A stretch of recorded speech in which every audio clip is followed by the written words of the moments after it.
Hi, this is Dr. Bebika and you're watching me on Galata India. वो अलग ही मस्ती में रहती है। अलग मस्ती में अपनी दुनिया में।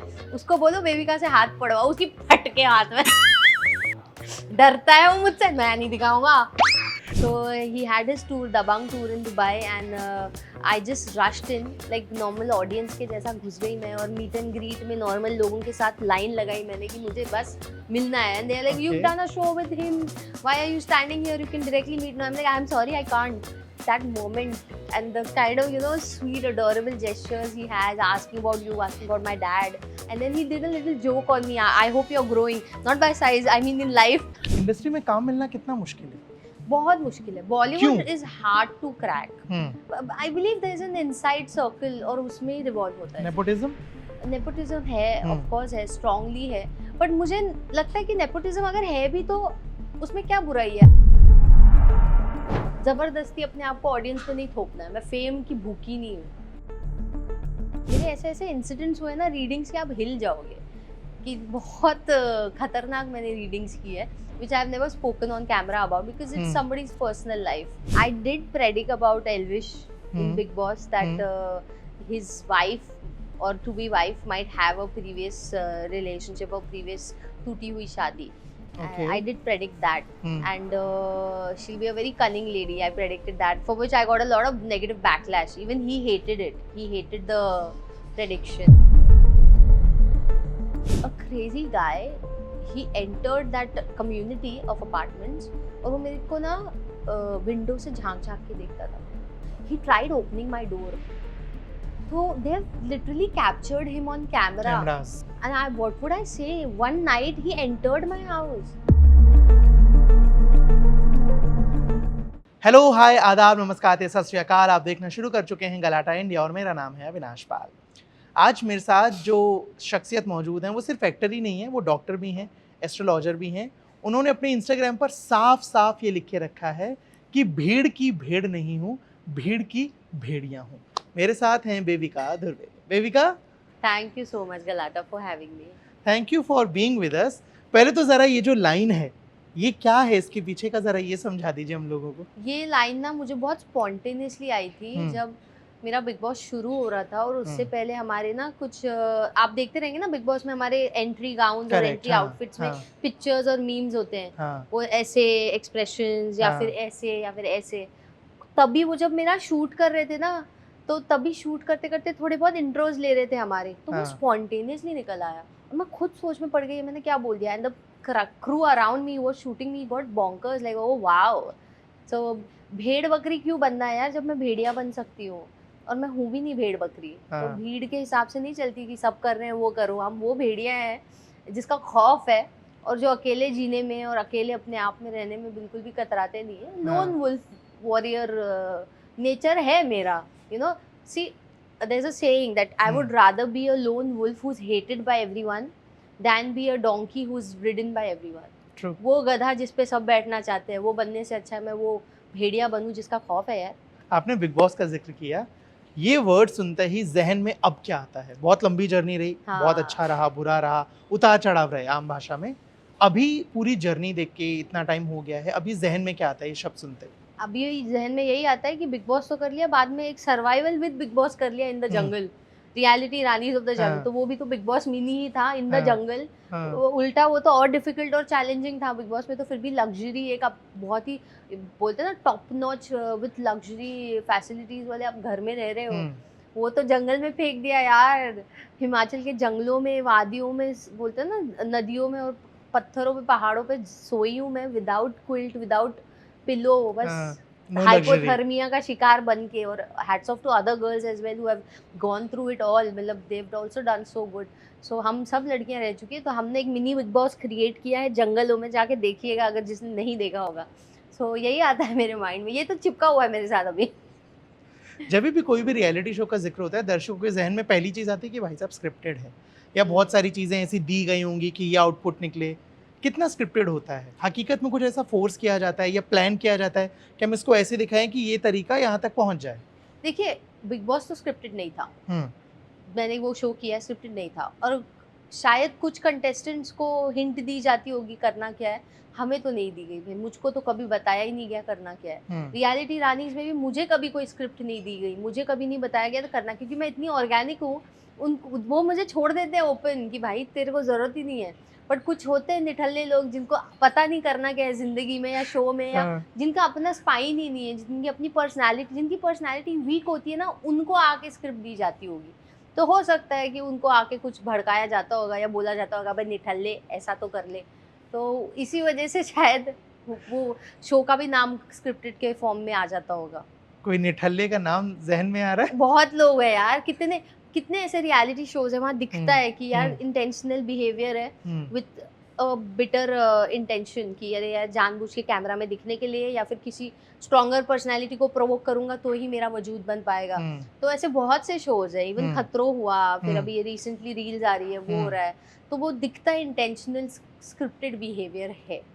आपकी जो पूरी जर्नी रही है, हाँ। उसमें आपको लगता है कि जो भी रहा वो बहुत अच्छा रहा, बेस्ट था, या अभी अगर मौका मिले तो आप उसमें कुछ भी लगता है कि यार ये शायद बेहतर हो सकता था, या यहाँ ये नहीं होना चाहिए बिग था? बॉस तो मेरा आउटस्टैंडिंग था, बहुत फैबुलस जर्नी थी। आप सोचिए ना, बिना किसी ऑडियंस के, इनिशियली जब मैं उस घर में घुसी थी तब मुझे लगता था यार कुछ नहीं है मेरे पास, पब्लिक नहीं है बाहर बोलने वाली, डिफेंड करने के लिए कोई नहीं है। और जब उस शो में गेस्ट भी लाते थे सब सोशल मीडिया वाले लाते थे, वो सोशल मीडिया के गेस्ट सोशल मीडिया को ही डिफेंड करते थे, और हमें तो जिल्लत का पात्र बनना पड़ता था। हमारे डिफेंस में बोलने वाला कुछ नहीं, ना बाहर पब्लिक ना अंदर के लोग। क्या होगा क्या होगा, बहुत डरी हुई थी मैं, पर मैं अपना डर दिखाती नहीं थी। कोई मेरे चेहरे से बताएगा नहीं अंदर क्या भौकाल चल रहा है। सो वैसा होता था। But I am very proud of my journey, I am very proud of Endemol, I am very proud of Bigg Boss, I am very proud of Salman sir for being a part of my journey. Fabulous था, fantastic था। तो आप बैठ के complain मत करो कि ये क्यों हुआ, वो क्यों हुआ, ऐसा नहीं होना चाहिए था।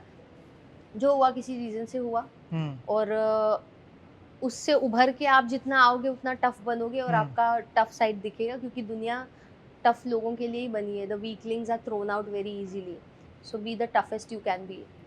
आपने भी सलमान का जिक्र किया, सलमान के साथ ऑफ स्क्रीन बॉन्ड कैसा रहा, शो के वक्त और शो के बाद? शो के बाद मैं मिली उनसे, you know, I was so fortunate, nobody gets to meet Salman sir after the show, but Dev Pawla, I would say Dev Pawla, and I got to meet him. So he had his tour, Dabang tour in Dubai, and I just rushed in like normal audience के जैसा घुस गई मैं, और meet and greet में normal लोगों के साथ line लगाई मैंने कि मुझे बस मिलना है. And they're like, you've done a show with him, why are you standing here, you can directly meet him. I'm like, I'm sorry, I can't, nobody can meet him directly no matter what you do. So but that moment and the kind of, you know, sweet adorable gestures he has, asking about you, asking about my dad, how's family, how are you doing well, are you happy, you know, he's so concerned about people. He wants people to do well in life. He's got such a generous heart. And then he did a little joke on me, I hope you're growing, not by size, I mean in life. And I was growing in size also because I am gained weight after Big Boss also. यार मैं खा P के खुश थी. तो I've realized that Salman sir की ना love language ही trolling है. अगर वो आपकी टांग खिंचाई कर रहे हैं, he loves you. He loves people who जिसको दिल खोल के टांग खिंचाई कर लेते हैं. So it was a fabulous experience. I just wanted to express my gratitude, क्योंकि मैं थैंक यू ही नहीं बोल पाई यार उनको, ना शो के दरमियान ना नो शो के बाद. तो by God's grace opportunity milli.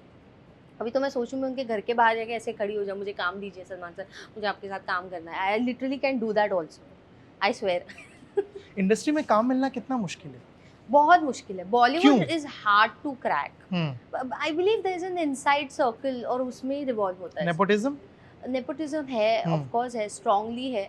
But मुझे लगता है कि नेपोटिज्म अगर है भी तो उसमें क्या बुराई है. अगर आप सोचिए कोई बड़े दिग्गज एक्टर है, आप अपने बेटे को आगे नहीं करोगे तो क्या अनजान लोगों को उठा के आगे करोगे? तो आपके बेटे का क्या?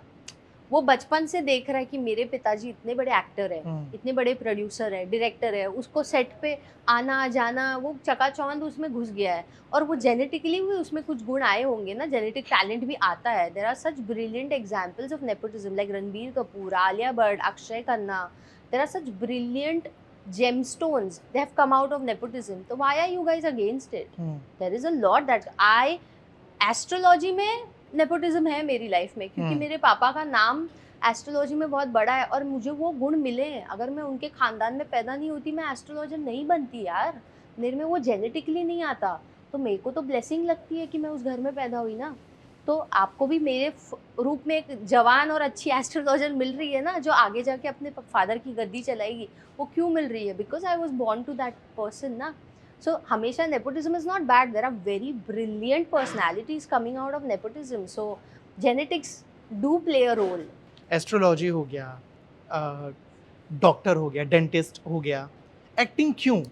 उन दोनों चीज़ों में मज़ा नहीं आ रहा था, पैसा कम था, फेम नहीं था, क्या आपके पीओवी क्या है, क्यों एक्टिंग? देखिए, पैसा तो मैं अच्छा कमा लेती थी डेंटिस्ट्री से भी, ऑनेस्टली। इंडिया में भी अगर आपको पैसा कमाना आता है ना, तो आप तो मतलब एक सड़क पे सिग्नल पे खड़ा भिखारी भी पैसा कमा लेता अरे है। बहुत छापता अगर है, हाँ, बहुत छापते हैं यार, कभी-कभार तो वो एक रेगुलर इंजीनियर से ज़्यादा छाप ज़्यादा लेते हैं। छापते हैं। सो पैसे का कोई बात ही नहीं है। हाँ। पैसा तो as a dentist also I made my first property, I bought my first apartment in Dubai out of the money I build from dentistry. क्योंकि Okay. उससे पहले तो मैं एक्टिंग नहीं करती थी। तो the major chunk of that money came when I was working as a covid frontliner during covid and also when I was practising in clinics and hospitals. तो मेरी पहली प्रॉपर्टी बिग बॉस के बाद नहीं बनी थी, फेम के बाद नहीं बनी थी, वो तो डेंटिस्ट्री ने बना के दी ना मुझको, और मैं भूलूंगी थोड़ी। अब जो दूसरा तीसरा मैं बनाऊंगी वो कलेक्टिवली होगा with all professions together. So acting is never chosen for money और fame from my perspective. As per what I did, I chose it because I believe I will do good in this. मुझे जहाँ passion और interest आता है और मुझे confidently लगता है कि मैं ये अच्छा कर सकती हूँ, मैं वहाँ कूद जाऊँगी। जहाँ मुझे इंट्यूटिवली लगता है कि यार मेरे बस का नहीं है, इसमें मैं अच्छा नहीं कर पाऊंगी, मैं वहाँ ज़बरदस्ती अपने आप को थोपूंगी नहीं। मुझे ज़बरदस्ती अपने आप को ऑडियंस पे नहीं थोपना है। मैं फेम की भूखी नहीं हूँ, मैं पावर की भूखी नहीं हूँ, मैं पैशन की भूखी हूँ, मैं क्रिएटिविटी और टैलेंट की भूखी हूँ। वो बिल्ड करती हूँ, काबिलियत बिल्ड करती हूँ, और मुझे मिल जाएगा अपने हिस्से का जब मिलना है। एस्ट्रोलॉजी जानते हो आप, है ना? क्या इसके पीछे का साइंस होता है? मतलब अगर मैं बोलूं, जैसे आपने अब्दू की शादी का प्रेडिक्ट किया था, है ना? And it came on point. Correct, एकदम सटीक बैठा है। क्या क्या चीजें पता होनी चाहिए कुछ भी ऐसा प्रेडिक्ट करने के लिए? सी, मुझे उनका बर्थ डेट चाहिए। टाइम ऑफ बर्थ नहीं भी रहा तो चलेगा, बट बर्थ डेट चाहिए मुझे उनका। और मुझे उनका नाम और प्लेस ऑफ बर्थ चाहिए। ये बेसिक चीजें चाहिए। और हाथ का अगर फोटो या दिख जाए तो भाई तो धाड़ धाड़ धाड़ धाड़, I have got a lot that I can save with face and hand. So these are certain basic things that I need. ऐसे मतलब मेरे ऐसे ऐसे इंसिडेंट्स हुए ना रीडिंग्स के, आप हिल जाओगे कि बहुत खतरनाक मैंने रीडिंग्स की है, which I have never spoken on camera about because it's somebody's personal life. So astrologers का एक decorum भी होता है, you have to keep privacy about people's life. So yeah, these are certain basic things that I need and then falls in place. कोई भी 3 लोगों के बारे में जिनका आपको डेट ऑफ बर्थ पता हो, नाम पता हो, मे बी बर्थ प्लेस पता हो, कुछ प्रेडिक्ट करना चाहोगे? एनी 3 अभी अगर जहन में कोई आ रहा है? तो देखिए, मैंने तो पॉपुलर फिगर्स के बारे में ही जानना चाहेंगे आप शायद। Popular figures that I have seen, I did predict about Elvish in Bigg Boss that his wife और to be wife might have a previous relationship और प्रीवियस टूटी हुई शादी. Okay. I did predict that. And she'll be a very cunning lady. I predicted that, for which I got a lot of negative backlash. Even he hated it. He hated the prediction. And I did predict you have violent streaks and it will cost you big time. So I did predict that about him, जिसके मेरे को बहुत backlash मिली थी. उसको भी अच्छा नहीं लगा था, वो भी बहुत गुस्सा कर गया था. I did predict you in the Big Boss house you have violent streaks which will put you in trouble. बहुत गंदा aggression है तेरा, violent aggression है. और वो हुआ भी after the house, yeah. So this was something. Then secondly, I predicted about who else did I predict about? Like take names, I'll tell you. ऐसे तो मेरे को भी नहीं याद, बट वही जिनके बारे में आपको In पता हो, personal याद life हो में कुछ तो भी? I do a lot of readings. I sit down and I do a lot of readings. अभी recently at workspace, the couple of my colleagues they came to me. तो वो तो ऐसे randomly बैठे थे. मैं बैठे बैठे उसको बोला कि तेरी जो बीवी होगी ना, उसका डीप ग्रेव डिप्रेशन की वजह से ना बहुत मेंटल हेल्थ खराब होगा और वो तेरा मेंटल हेल्थ खराब कर देगी. वो एकदम ऐसा हो गया क्योंकि उसकी लाइफ में वो चल रहा था ऑलरेडी. उसकी जो ऑनगोइंग गर्लफ्रेंड थी वो पूरी डिप्रेशन में थी, सुसाइडल थी. और एक मेरी बहुत फेमस कंटेंट क्रिएटर फ्रेंड भी है, उसका नाम नहीं लूँगी मैं, बहुत फेमस है वो. तो वो उसने मेरे को हाथ दिखाया, मैं बोला you will and up marrying a man way more older than you and settle Vettel करके सब ठीक, बट तेरा भी थोड़ा इशू हो रहा है, तुझे सुसाइडल थॉट्स आए हैं. एंड उसकी मम्मा वहाँ बैठी थी और बोली हाँ इसने अटेम्प्ट किया है. So it was very shocking. और वहाँ पे पुनीत सुपरस्टार बैठा था, हाँ, he introduced me to that friend of mine. हाँ, तो वो बोला अरे बाप रे देविका तुम तो बहुत खतरनाक वाली निकली यार। तो बोला चल पुनीत तेरा हाथ दिखा। बोला अरे हाँ। मैं दिखाऊं? मैं बोला अरे दिखा चल। तो बोलता है अरे तुमने बोल दिया मैं कल मरने वाला हूँ, मैं तो एक दिन भी जिंदा नहीं रह पाऊंगा। In his typical style. So Correct. whenever he comes to Mumbai, I do हाँ. meet him and I sit and like, कैसी हो बेबी क्या? That's how he talks and he starts off. So वो उधर बैठा था, वो तो हिल गया पूरा। फिर उसने अपने फ्रेंड को कॉल लगाया, जोगिंदर, तुरंत, अरे जोगिंदर मैं तुझे खतरनाक वाली एस्ट्रोलॉजर से मिलवा रहा हूँ, उससे बात कर ले तू। So then I spoke to him and he's like, I've seen you in Big Boss. हाँ बताए बताए। Then I told him everything, उसका रीडिंग्स बताया। हाँ. और लिटरली कुछ महीनों बाद पुनीत और जोगिंदर दोनों ने कार में बैठ के मैं कॉल किया, जो बोला सही निकला यार, मैंने ये कर लिया वो कर लिया। He followed what I said, you know, so he got a little clarity about things. So that was an insane incident, you know, which happened. कभी नुकसान लगता है इसका कि अब क्योंकि आपके प्रेडिक्शन सही निकल रहे हैं, हर कोई आ रहा है अरे हमारा बता दो ना, अरे फ्री में हमारा नहीं बता दो करूंगी। ना। हाँ वो हाँ. मुझे नुकसान लगता है, सब फ्री में, ये सब मैंने फ्री में ही किया क्योंकि दोस्त है मेरे यार, अभी दोस्त के दोस्त हैं। Puneet is a darling, honestly I have been a very good friend with him. Bigg boss के बाद उससे मेरी बहुत अच्छी दोस्ती हुई यार, super fun. You just sit with him, you laugh out loud. आप लोग इंटरव्यू भी नहीं करते उसको। उसको बुलाओ, टाइम देना चाहिए ना जनाब को, जनाब वो बहुत अलग ही busy मस्ती है, में रहते। अलग मस्ती में अपनी दुनिया में। उसको बोलो बेबिका से हाथ पड़वाओ, उसकी फटके हाथ में। डरता है वो मुझसे, मैं नहीं दिखाऊंगा, पता नहीं क्या बोल देगी। So he's very scared of me that way. So but he's a darling, yeah. अभी एस्ट्रोलॉजी वाले सेक्शन से पहले हमने बात की सलमान की, जहाँ पे आपने बताया कि बहुत ही ट्रोल लव लैंग्वेज है उनका, ट्रोलिंग अगर वो कर रहे हैं, जिसमें आपने एक Not even साइज वाला, trolling, वो थोड़ा छेड़ते सार्काज्म हैं, थोड़ा हाँ, सा, मस्ती हाँ, मस्ती है ना, छेड़ते हैं। बातचीत में आपने एक साइज वाला जिक्र किया। इंडस्ट्री में, जिस इंडस्ट्री में हम लोग काम कर रहे हैं, वहाँ पे आप कैसा दिख रहे हो, कैसे बोल रहे हो, क्या हाइट है, क्या साइज़ है, क्या कलर है, कहाँ से बिलोंग करते हो, कितना पैसा है, कितने गरीब हो, ये सारे एस्पेक्ट्स कितना मैटर करते हैं। बॉडी शेमिंग ये सब होता है, नहीं होता है? होता बहुत है, और only an unhappy frustrated soul will do all that. क्योंकि जो इंसान खुश होता है ना, जैसे मैं अपने आप से बहुत खुश हूँ, तो मैं बैठ के ना खुद को डिमीन करूंगी ना किसी और को करूंगी यार। मेरे को अच्छा लगता है लोग आगे बढ़ते हैं, जिंदगी में आगे करते हैं, खूबसूरत दिखते हैं। जो I see pretty girls with perfect bodies, I appreciate them a lot, I try to ask them, so I get inspired. So there are two type of people. One is who will get jealous of you and they'll start demeaning you. The other is who will get inspired by you and they'll start learning from you. So I'm the other type. I prefer getting inspired and learning rather than demeaning and jealous, because ये जितना तुम negative thoughts लाओगे ना दूसरों को नीचा दिखाने में, तुम्हारी मेंटल हेल्थ खराब होगी। तो एक पॉइंट पे तो तुम पूरे पागल होने वाले हो। तो I feel sorry for you and God bless you. But casting वगैरह के टाइम इसका फर्क नहीं पड़ता? Casting, honestly, TV पे initially when I was a nobody, I wouldn't get roles, I wouldn't get lead characters or primary characters, but अभी आते हैं, अभी मिलता है opportunity. I even told other firms कि जब रियलिटी रानी मिला था मुझे, एक टीवी पे भी शो मिला था, बट वो टीवी का इतना strong character with on Star Plus with Sumbul, there was a show coming, तो उसके ऑपोजिट बहुत अच्छा कैरेक्टर था। अरे कमाल का, मतलब Bollywood actress turning politician, proper Kangana character था, प्रॉपर। और तो वो ऐसे कर लेती यार, कमाल हो जाता वो भी। तो वो मिलते हैं। क्यों नहीं किया? लेकिन मुझे रियलिटी रानी करना था। आप सोचिए, वो in the comfort of the AC studio and just looking glamorous and hot, and my outfits for that character were all sexy sarees, decent like a politician, but sari में तो मैं कमाल लगती हूँ honestly। तो वो था, बट मेरे को रियलिटी रानी करना था क्योंकि उस शो के माध्यम से ना वो जितने भी मिथ थे ना मेरे बारे में या कर्वी लड़कियों के बारे में, वो मुझे तोड़ने थे और मैंने वो तोड़े, and that really impacted my life. Honestly, it impacted my life. And another main reason was कि टीवी पे आप काम करो ना, आपको पैसे 6-8 महीने बाद मिलते हैं।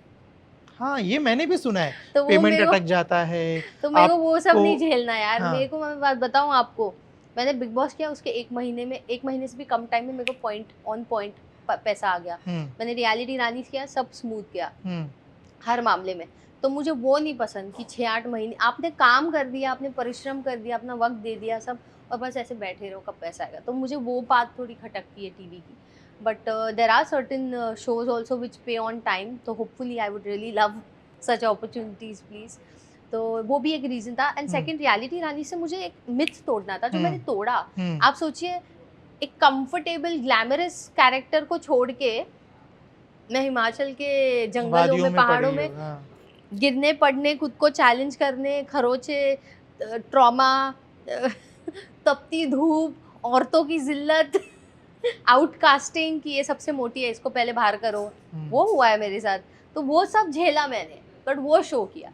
क्यों? I am not gonna back off from challenges, give it to me. वो था एटीट्यूड, और हुआ भी यार, क्या परफॉर्म किया मैंने एक चैलेंज में। और आज भी मैं बताऊँ, उस शो की वजह से मैं मॉल में बैठी थी मेरी सिस्टर के साथ। मेरी सिस्टर भी हेल्दी है मेरी तरह, मेरे से ज़्यादा हेल्दी हो गई है, 2 बच्चे हैं उसके। तो जैसे ही मैं कुछ लेने गई, a girl stopped me, she was also a little overweight but very beautiful. So she stopped me, she said I saw you in reality रानी। मतलब क्या बात है यार, मेरे को लगा बोलेगी बिग बॉस, क्योंकि सब बिग बॉस ही बोलते रहते हैं, but you saw my show reality Rani. बोलती yes, and believe me, you inspired me so much, you are making women like us feel so good. और इतनी पतली लड़कियों में तुम अकेली हैवी थी, फिर भी तुमने इतना अच्छा किया बेबी का, मेरे को बहुत अच्छा लगा। Big thing. This is my achievement. Now I believe, now this is why I chose reality Rani over anything. Why? This is my achievement यार, यही तो डालना था और यही तो इम्पैक्ट आया। So I felt so good, I felt so good. और अभी देखो सीजन 2 आएगा ना, वो लोग डेफिनेटली हेवियर लड़कियों को अपॉर्चुनिटीज देंगे। I am building opportunities for people like me. Why should they only cast you because you have a thin waist and you look athletic so you'll perform well? नहीं, दो उनको मौका, देखो वो कैसे परफॉर्म करती है। अभी मैं चाहूंगी वो सीजन 2 में मेरे जैसी लड़कियों को कास्ट करे। So this is what I wanted, and if I could bring in that change, that is my success. Nice. कोई फैन मोमेंट बताओ, अभी आपने एक बच्ची का जिक्र किया है, आई जो बात करी, कुछ क्रेजी भी कभी रहा? Unexpected? Crazy, unexpected. I wouldn't say fan, but a psychopath moment. So I was living in Ras Al Khaimah before Dubai. So I was working for a hospital in Ras Al Khaimah. And जहाँ मैं hospital के पास में ही एक मैंने apartment book किया था, वहाँ मैं रहती थी। A crazy guy, he entered that community of apartments, और वो मेरे को ना विंडो से झांक झांक के देखता था। और मैंने एक बार नोटिस किया कोई मेरे को विंडो से झांक रहा है, तो मैंने चिल्लाया और मैंने ओनर को भी कॉल किया, वो हुई भसड़। फिर ओनर ने नोटिस किया कि न्यू ईयर्स पे जब मैं इंडिया चली गई थी, I locked my door and every, of course I locked my home and I went to India for new years. He tried opening my door, तो they have literally captured him on camera, stalking, trying to get into my house and trying to you know, and I what would I say, one night he entered my house. It's 3 a.m. in the night and I see somebody sitting on my bed. And I've screamed. I've never shared this incident anywhere. And I've screamed. I got up and I started screaming. And he's like... And then he ran off fast. And I started running behind him screaming. मेरी चीख सुन के भाग गया वो. मैं पीटती तो क्या करता?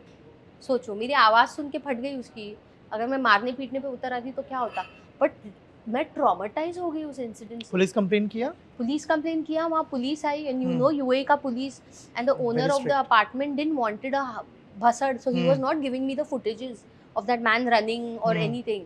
तो वो बोल रहा था आप टेंशन मत लो, हम हैंडल कर लेंगे. But at the and he you know captured that guy, they deported him, they sent him back to India. And he was Indian था? हाँ, can you believe it? कौन से इंडियन में इतनी ऑडेसिटी है कि यूएई में ऐसी हरकतें करे? This is the crazy fan psychology. उसको पड़ी नहीं है कि मैं जेल जा सकता हूँ, मेरा करियर डूब सकता है, मैं डिपोर्ट हो सकता हूँ. उसको कुछ नहीं पड़ी. उसको खाली इसको मैंने टीवी पे देखा था, मुझे अच्छी लगी, मैं स्टॉक करूँगा, मैं आधी रात को जाके उसके घर में घुस जाऊँगा. And I told Pooja ma'am about it. At that point, I was talking to her. I informed her. Even she couldn't believe. उनको लगा कोई अरबी होगा. उनकी हिम्मत हो सकती है अपने देश में ऐसे काम करने का. उसकी कैसे हिम्मत हो गई? मैं ट्रॉमेटाइज थी. मैं आधी रात को अचानक से कुछ दिनों बाद जो वो इंसिडेंट हुआ, उठकर ऐसे चेक करती थी कोई आया है क्या घर में. मैं ट्रॉमेटाइज हो गई. मैं बाथरूम चेक करती थी, कोई अंदर छुपा है क्या, कोई है क्या, कोई है क्या. This is one psychopathic moment that I went through. I was like, ए भगवान, फेम भारी पड़ रहा है. फेम भारी पड़ रहा है, बहुत भारी पड़ रहा है भाई. मेरे को नहीं चाहिए. फिर I move to Dubai. I resigned from my hospital. I was like, I can not live in to Ras Al Khaimah is also up growing Emirates, but it's not safe. I am sorry, it's not safe. And I resigned from there and I went to Dubai. Dubai is super safe, super duper duper safe. I live in a sharing apartment with my friends, not friends, strangers, but it's so safe. Even on the streets, the Dubai police is so strict and they are so good to women. So bhai, I feel very good when I live in Dubai. Other Emirates, I can't guarantee, it's not as safe as Dubai is, but Dubai is brilliantly safe. Dubai और India में क्या फर्क है?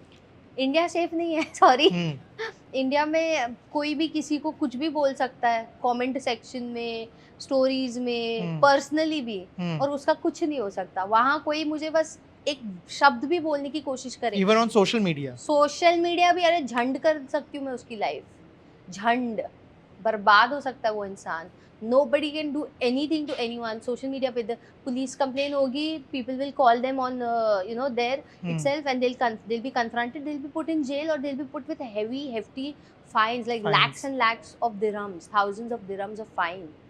तो what is very good about Dubai is कि आपको गलत करने पे ना वो फाइन ठोकते हैं ना, इंसान की जेब से जब पैसा जाता है ना फाइन भरने में, तब उसको फटती है, तब वो आइंदा वो हरकत करने से कतराएगा। इंडिया में वैसा नहीं है, इनको हर चीज़ पे, सोशल मीडिया ट्रोलिंग पे फाइन होनी चाहिए, साइबर बुलिंग पे फाइन होनी चाहिए, तुम लोग टैक्स गलत जगह ले रहे हो, रेड लाइट तोड़ने पे अच्छा खासा फाइन होना, अभी थोड़ा ट्रैफिक में लगा दिया उन्होंने, बट ये टैक्सेशन हटाओ और ऐसी चीज़ों पे फाइन मारो, वहाँ से आप निकालो। Criminal offences, these are practical civic criminal offences, उस पे आप डालो ना फाइन, फिर देखो कैसे अपनी इकोनॉमी बेटर होती है। Will live in a better society, will live in a better country.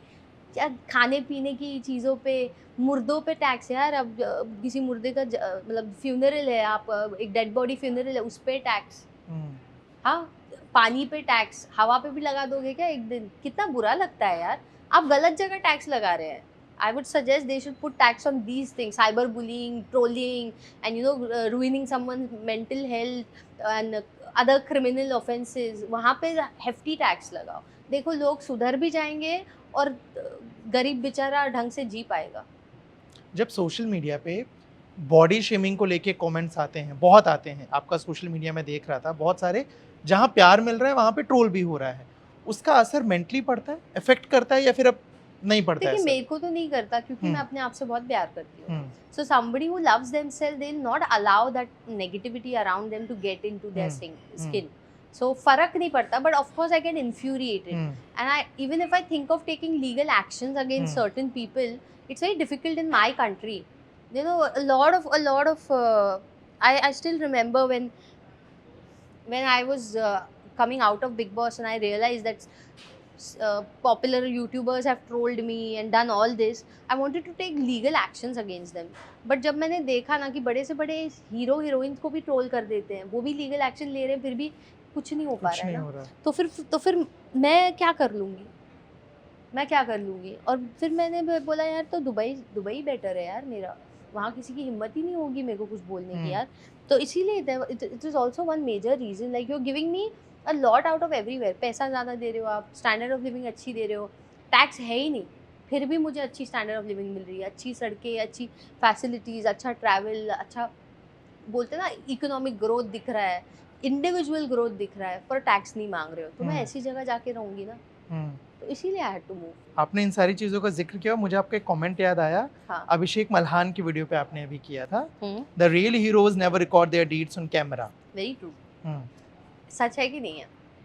झूठ बोला है मैंने? दोनों चीजें होती है। मेरा चश्मा आई थिंक थोड़ा सा अलग हो जाएगा कि बहुत बार हम ऐसा करके हम शायद दूसरे को मोटिवेट भी करते हैं, लेकिन आई am not fan of anyone stating the fact, but दोनों चीजें है ना कि मत दिखाओ, नेकी कर दरिया में डाल, और दूसरा मैं कर रहा हूँ शायद इससे एक इंसान भी और मोटिवेट हो जाए। मोटिवेशन कैसे जनरेट हो सकता है? अभी सलमान सर है, इतना कुछ करते हैं, कभी आके बोलते हैं मैंने ये किया, मैंने वो किया, या पब्लिक में डालते हैं या पब्लिश कराते हैं मीडिया में, नहीं, बट जिसके साथ किया वो दिल खोल के आके बोलता है यार मेरे लिए उन्होंने ऐसा किया, फिर वो भी तो इंस्पायर ही हो रहा है ना, वो भी आप मोटिवेट ही कर रहे हो ना, तो लेट द पर्सन टॉक ना, one day they will talk, वो रियल टाइम ग्रैटिट्यूड है। Why are you talking? ये गरीब, इसके लिए मैंने किया, देखो कैमरा पे सामने, what are you making them feel like? Screw you man, that is pure narcissism, that's pure narcissism. How could you make somebody feel so less about themselves यार? This is not nice. Sorry, there are other ways to motivate. जिसके लिए भला किया है वो खुद बोल देगा कि आपने उसका भला किया है.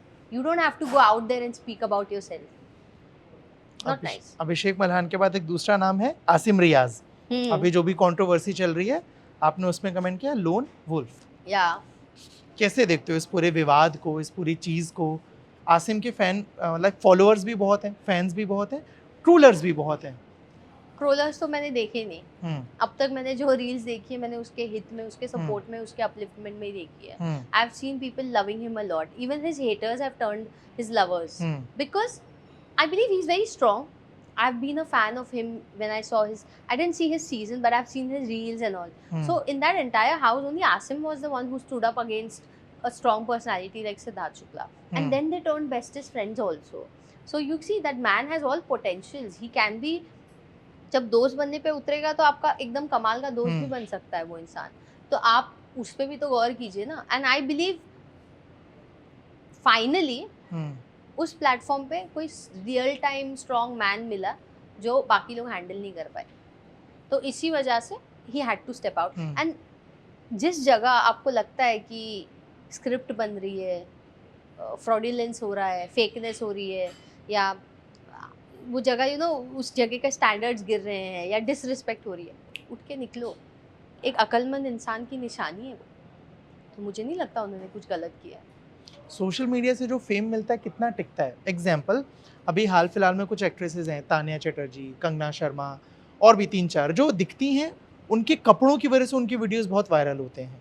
Okay, do you think that's good और नॉट? सी ऑनेस्टली इसमें मैं ना क्रिएटर्स को नहीं ब्लेम करूंगी, मैं ऑडियंस को ही ब्लेम करूंगी. क्योंकि आप ही उनको लाइक्स, शेयर, सब्सक्रिप्शन और व्यूज दे रहे हो, और फिर आप ही बोल रहे हो अरे अरे ऐसे ऐसे करके इसने व्यूज पाए, बट दिए तो तुम लोग नहीं ना.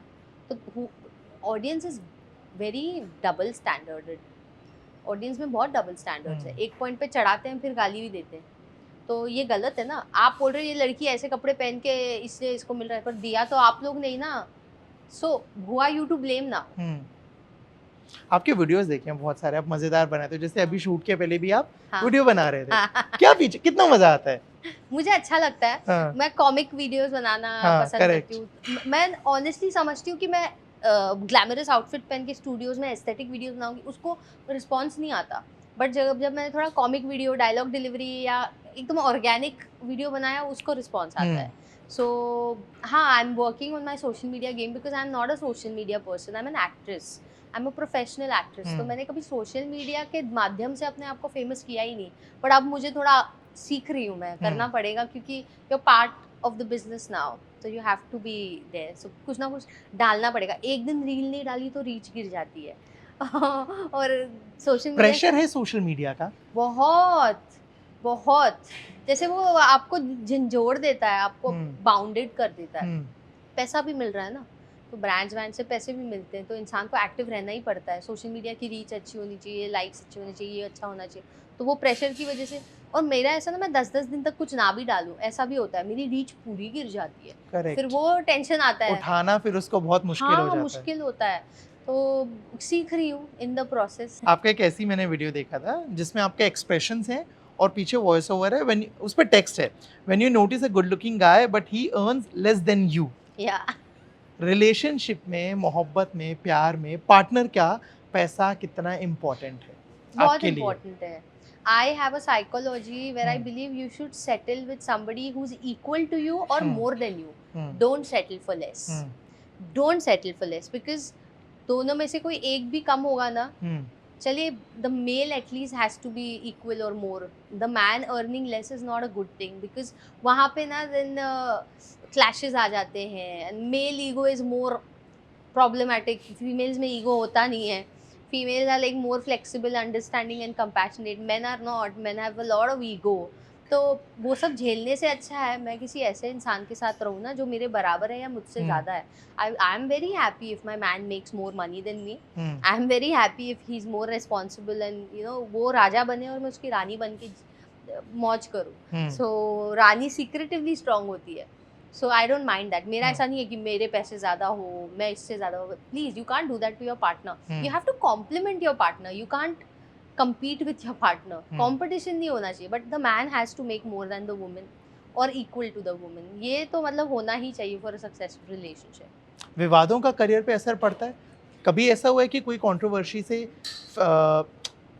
ट्रेंड में आ गए हो या बहुत बार उसकी वजह से काम भी छूट गया हो, कोई प्रोजेक्ट या कुछ और? मेरे साथ कुछ वक्त तो पहले अतुल किशन नाम के प्रोड्यूसर थे, उन्होंने 3-4 पोस्ट वगैरह डाले आपको लेके, आपने रिप्लाई भी दिया। हाँ, क्या क्या see प्रॉब्लम क्या है? he's not a producer, he's hmm, not somebody that he tries to show himself. Hmm, So मेरा जब ये बोटी बोटी सॉन्ग आया था ना, उसके लिए इन्होंने ही मुझे अप्रोच किया हम्म, और उन्होंने ही मुझे आर्टिस्ट से कनेक्ट करवाया था to make my song. Song वॉन्ग बन गया, सब हो गया। जब उसको प्रोड्यूस करने की बात आई, जब जेब से पैसे निकालने की असली बात आती है, शूट करो ना, आप ही प्रोड्यूसर हो, आप कहते हो आपको प्रोड्यूसर का टैग चाहिए, तो उस वक्त फिर उस इंसान ने बैकआउट कर लिया। तो आपने देखा होगा मेरा बिग बॉस का सीजन अगस्त में खत्म हुआ, बट मेरा गाना दिसंबर में आया। तो आपकी इस फ्रॉड बिहेवियर की वजह से मेरा काम अटक गया ना। उस गाने के लिए लोग पागल हो रहे थे। वो गाना अगस्त में होके सितंबर में भी आ जाता तो उसका रीच कितना अलग होता, उसका सक्सेस रेट और अलग होता, क्योंकि तभी हाइप था, तभी बिग बॉस नया नया था। तो आपको जो काम करना है इमीडिएट करो, but because of that man's selfish, greedy and fake behaviour, I went through a loss ना। I had to sponsor my own video, I had to make my own team in Dubai। तो मुझे ground से पूरा करना पड़ा खुद। वो गाना खुद मैंने बनाया है यार, लेकिन आपको उसका क्रेडिट चाहिए। क्यों? क्या किया आपने? और जितना भी उन्होंने गाना बनाने के लिए जो पेमेंट दी थी, मैंने उनको पे बैक कर दी। In fact I bought that song from him, so I had to pay him, so I paid everything, so I reverted back with all proof and evidence. So in this time frame, I remember when I came out of Big Boss, he was desperately calling me and saying मेरा Big Boss करा दो, मेरा Big Boss करा दो। मतलब उन्हें big boss में जाना है? अच्छा भाई तुमको क्यों कोई बिग बॉस में करवाएगा? और मैं थोड़ी बिग बॉस की ओनर थोड़ी बैठी हूँ। आप कोई भी मुंह उठा के बोलोगे मेरा बिग बॉस करा दो, मेरा करियर बना दो। अरे मैं कौन हूँ यार? मैं थोड़ी ना एंडमॉल की ओनर हूँ, या मैं थोड़ी कास्टिंग करती हूँ। अच्छा, बिग बॉस में जाने का प्रोसेस क्या है?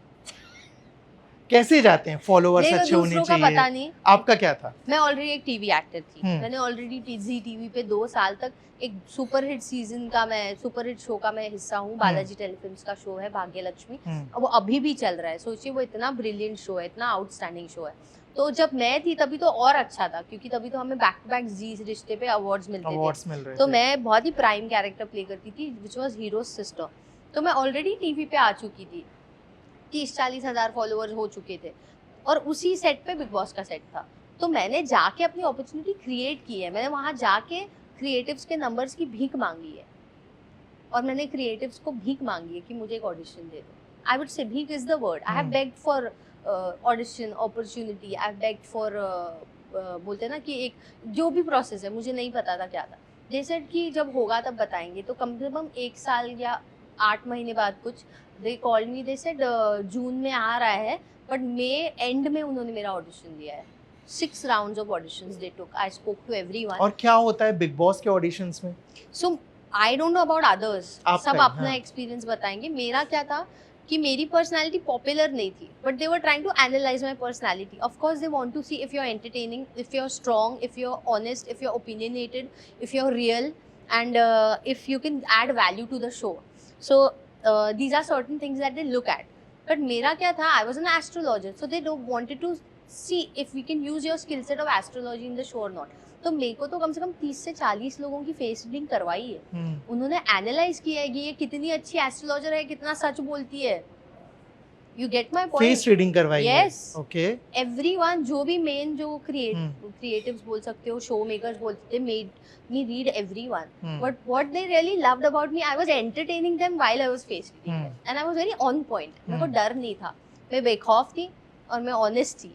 तो वो उनको बहुत अच्छा लगा। They immediately wanted me. तो there are people who struggle for years to get into Big Boss, पर उनकी पर्सनालिटी में वो चार्म नहीं रहता। मेरे में था, वो पहली बार में स्ट्राइक हो गया यार। So it just happened. PR और पेपराजी कल्चर को कैसे देखते हो?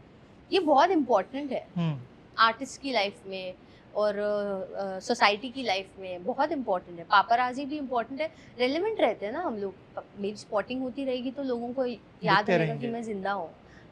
ऑनेस्टली तो रेलेवेंस के लिए बहुत बहुत इम्पोर्टेंट है। So if they go hand in hand with mutual respect and understanding, they can create wonders, artist and media. But if media gets toxic, artist is very much oriented, self-centered, तो वहाँ पे फिर clashes आ सकते हैं। हाँ, but I believe कि मेरे अब तक के मीडिया इंटरेक्शन सब अच्छा रहा है, except for one situation जिसके लिए I was very astonished, like there was some news channel, उनका बहुत कंट्रोवर्सी हुआ है कपिल शर्मा के साथ भी और रणबीर कपूर के साथ भी. There was a viral reel of Kapil Sharma abusing some media guy. Correct, I know. हाँ, वही इंसान, उसने मेरे बारे में कुछ छाप दिया कि बेबी का लालवानी. हाँ, बेबी का टीवी के बारे में गंदा बोल रही है कि टीवी तो गंदा है, इससे तो पैसे भी नहीं मिलते, ये नहीं. अरे भाई तू क्या बकवास कर रहा है, मेरी बातों को ट्विस्ट करके अपने हिसाब से मोल्ड करके तू मतलब क्या करियर खराब करने की कोशिश कर रहा है. तो आई was very infuriated. So there are some media people, and not just me, like imagine he targeted Ranbir Kapoor, he infuriated him, then he targeted Kapil Sharma, now he's targeting me. अरे मैं उनके level की नहीं हूँ. But in अ वे अच्छा है ना कि कंपैरिजन कहाँ हो रहा है मैं भाई. थोड़ी बूस्ट अप हो गई. अरे अपन भी बड़े उसी लोगों लीग में में नाम आ आते रहा हैं यार. कपिल शर्मा को पकड़ के आज मेरे को पकड़ा गया यार, कुछ तो किया है मैंने. So ये कुछ इंटरेक्शन, ये कुछ सिचुएशंस होती है which is wrong, which is absolutely wrong. And whoever that reporter was, he's been to jail. There's a history that he's been to jail. तो मीडिया को भी ना थोड़ा फिल्टर्ड रखना चाहिए अपना circle. They should not allow every random person to get in there and have access to celebs. So उनको भी थोड़ा दायरा समझना होगा. अपकमिंग प्रोजेक्ट्स क्या कुछ और आ रहा है, क्या तैयारी है? It's very interesting. I've turned a writer. I'm an SWA certified registered झोला छाप writer. So I've written my own stories and I am in the process now. अभी मुंबई आई हूँ तो full swing में I'm in the process of getting all my projects on. It's in pipeline.